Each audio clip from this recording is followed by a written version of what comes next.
Rasulullah sallallahu alaihi wasallam bersabda, sesiapa di antara kamu yang mahu mengerjakan 2 rakaat fajar, bolehlah dia mengerjakannya. Maka bangkitlah orang yang selalu mengerjakannya dan orang yang tidak selalu ataupun tidak pernah mengerjakannya. Baginda juga bersembahyang 2 rakaat fajar itu. Kemudian baginda sallallahu alaihi wasallam menyuruh supaya dilaungkan azan untuk salat. Fanudiya, maka diserulah untuk bersembahyang. Setelah itu Rasulullah sallallahu alaihi wasallam bangun, wa shalla bina, dan menjadi imam kepada kami. Apabila telah selesai, baginda bersabda, ketahuilah sesungguhnya kita memuji Allah kerana kita tidak berada dalam apa-apa urusan dunia yang menyibukkan kita sampai tertinggal sembahyang itu, tetapi ruh kita berada di tangan Allah. Dia boleh melepaskannya bila dikehendakinya. Sesiapa yang sempat di antara kamu bersembahyang subuh besok dengan baik, maka hendaklah ditunaikan bersamanya seumpamanya. Maka hendaklah ditunai bersamanya sembahyang seumpamanya. Sekat tu.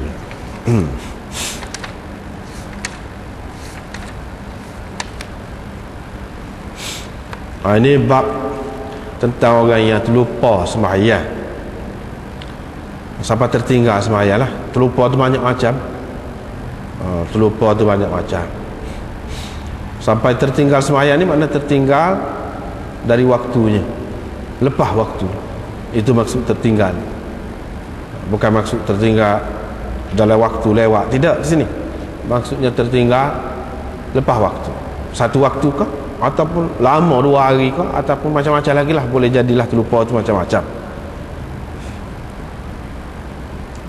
Tidak semesti teringat selalu lepas tu. Mana pada waktu sembahyang yang berikutnya, tak mesti.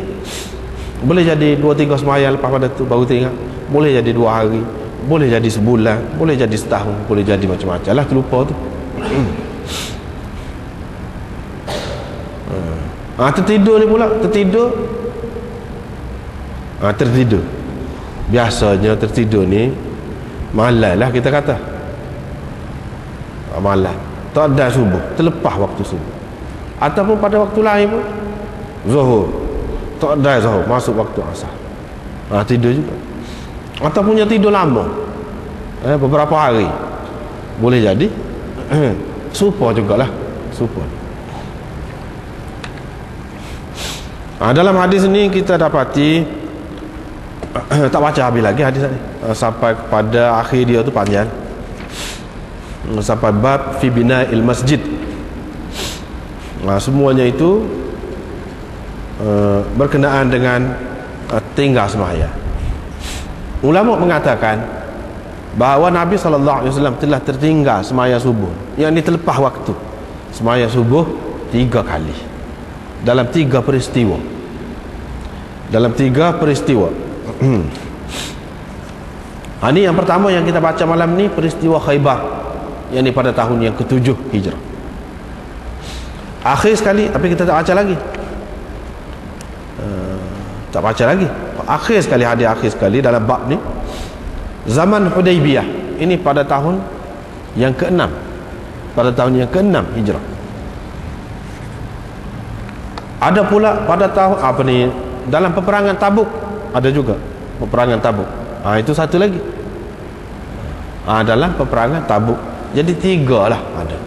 Tempat yang dapat dikesan melalui hadis-hadis Nabi SAW tertinggal sembahyang ataupun terlepas waktu lah, terlepas waktu.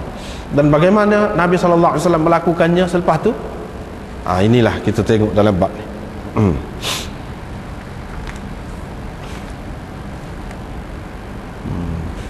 Setengah ulama dia cuba mengatakan peristiwa ni sekali saja berlaku pada Nabi SAW. Sebenarnya perawi je cerita banyak ni, jadi beza-beza. Itu tidak tepat, tidak tepat. Sebabnya mereka mengatakan begitu. Dia kata tak pernah sabar acak kali berlaku kepada Nabi sallallahu alaihi wasallam. Itu kalau ialah kita nak guna akal semata-mata. Kalau nak guna akal semata-mata, kalau tidak salah juga kalau guna akal, kalau kata 3 kali pun. Kalau ada lagi boleh kita terima, kalau ada lagi, tapi dah tak ada 3 ni. Sebab apa? Semayang ni nanak hari orang buat. Nanak hari. Maknanya semenjak seseorang itu difardukan wajib atas dia semayang, semenjak situ ikutlah siapa umur 70 tahun, 80 tahun, 100 tahun, wajib sama. Tak kalah dalam sepanjang masa tu tidak ada. Kita kata mungkin sekali berlaku. Kalau benda ni jangan-jangan sekali berlaku, nak sabarlah kita kata sekali jangan berlaku. Ni dak banyak kali ni semayang. Kalau buat 3 kali tu tidak berat lagi. Apalagi dalam riwayat-riwayat ni jelas menyebutkan hak ni dalam peristiwa Khaybar, hak ni dalam Tabuk, hak ni dalam Hudaibiyah, jelas. Apa salahnya kalau kita terima Nabi sallallahu alaihi wasallam ni dia terlepas semayang. Bagi kita orang-orang ahli sunnah wal jamaah, bagi kita orang-orang ahli sunnah wal jamaah, kita kata lagu mana? Apa yang berlaku kepada Nabi sallallahu alaihi wasallam ni, dia ada banyak keadaan. Salah satunya iaitu untuk menenangkan jiwa kita. Menenangkan jiwa kita.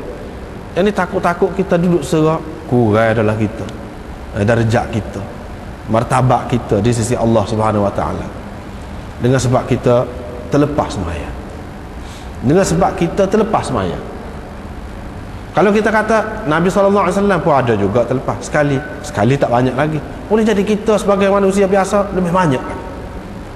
Tapi kalau 3 kali, 3 ni menunjukkan banyak lah, tu isyarat. Kita tidak akan jadi patah hati dengan sebab keadaan-keadaan ini berlaku kepada kita. Sebab apa? Ini berlaku kepada Nabi SAW sendiri. Apa yang berlaku kepada Nabi SAW, sekurang-kurangnya, mana benda ni bukanlah satu keaiban besar, bukanlah satu kecacatan, kelemahan yang tidak boleh berlaku kepada seseorang sehingga jadi kuranglah kalau berlaku kepada dia. Tidak, tak mungkin. Ini bagi kita ahli sunnah wal jamaah. Misalnya kalau jadi kuranglah ke mana? Nabi curi, ikutlah mana-mana Nabi, tak ada, sama sekali tak ada. Nabi berzina, sama sekali tak ada. Nabi terlupa, ada. Nabi tertinggal waktu sembahyang, ada. Nabi sakit, ada. Ini semua bukan mencacatkan dia. Nabi kencing sambil berdiri, ada. Nabi kencing sambil berdiri, ada. Maknanya perkara-perkara yang boleh, mana tidak jadi cacat dia tu. Apalagi dalam masyarakat yang biasalah melakukan begitu, misalnya kencing sambil berdiri, biasa. Dia tidak anggap satu pelik tu, kencing sambil berdiri. Berlaku kepada Nabi SAW, kita boleh terima, itu tak jadi masalah, tak jadi masalah. Nombor 1 sekali bagi kita ni tadilah, iaitu ini adalah satu tasliyah lah kita kata, macam menghiburkan kita bahawa orang yang tinggi setara tu dengan Allah SWT pun boleh berlaku kepada dia, kepada kita, lebih-lebih lagi lah. Jadi kita tidak jadi patah hati. Itu hak nombor 1 sekali. Lepas tu dalam riwayat ni jelas menunjukkan tak ada siapa-siapa hak sedar dulu. Nabi hak mula-mula sekali sedar. Sedangkan dalam riwayat yang lain, tempat lain, hak mula-mula sekali sedar Sayyidina Umar. Ini macam mana kalau kita kata peristiwa ni satu, hanya satu kan, macam mana banyak sangat percanggahan itu, banyak sangat percanggahan itu. Semestinya kita menerima bahawa peristiwa tertinggal sembahyang subuh ni beberapa kali telah berlaku kepada Nabi kita Muhammad sallallahu alaihi wasallam bersama-sama dengan sahabat-sahabatnya. Dalam peristiwa ni orang lain tak bangun, Nabi sallallahu alaihi wasallam dulu sedar mula-mula sekali, sampai kena cahaya matahari, yang ni cerah dah lah.